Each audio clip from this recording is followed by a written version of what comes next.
Je m'appelle Isabelle Liva, je suis directrice de la Maison des Projets, centre social situé à Ballon-Saint-Marc.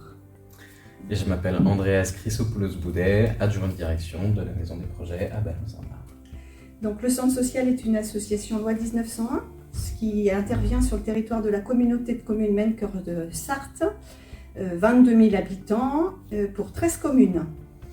On porte des activités d'accueil de loisirs, d'espaces jeunes, on propose un certain nombre d'activités famille, parentalité, on porte une épicerie solidaire et on sous parentalité, également pas mal de projets, d'événements, d'animation de la vie locale sur le territoire.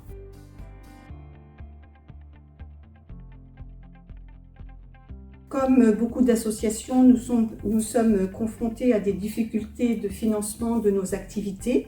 Donc nous avons sollicité le DLA pour nous accompagner à conduire une stratégie pour diversifier nos financements et aller chercher de nouvelles sources de financement et de revenus.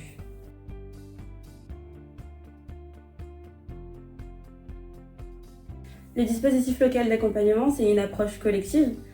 Donc il était important de pouvoir constituer un groupe de travail qui s'est confirmé après un premier rendez-vous d'accueil avec la directrice Isabelle Livache.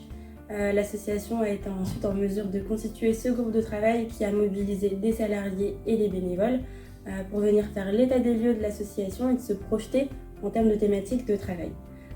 Ensuite, l'association a pu choisir avec moi-même le chargé de mission d'ALA, le prestataire qui allait l'accompagner à raison de quelques journées d'intervention, prise en charge financièrement. Le DLA, ça nous a apporté, ou ça nous a permis de mettre en mouvement l'association, de mettre autour d'une table élus, salariés, bénévoles et de réfléchir ensemble vers quoi on voulait aller et comment on pouvait développer des pistes. Ça a permis de renforcer ou de confirmer certaines hypothèses qu'on pouvait avoir en direction sur quelles opportunités de financement ou ce qu'on pouvait avoir à changer. Et puis ça nous a permis au moment de la restitution aussi de pouvoir être en lien avec nos financeurs habituels et de discuter de ce qu'on avait pu travailler, des pistes qui avaient été explorées, de mesurer un petit peu finalement comment ça résonnait chez eux et ça c'était intéressant aussi pour nous. Alors ce qui est intéressant aussi, c'est qu'avec l'aide du cabinet Hendrix et d'Apolline, qui nous a accompagnés pendant plusieurs jours de consulting, on a aussi pu construire une feuille de route et une stratégie pour diversifier nos financements. Et donc ça, c'est un élément aussi important pour nous parce qu'on a une route qui est tracée.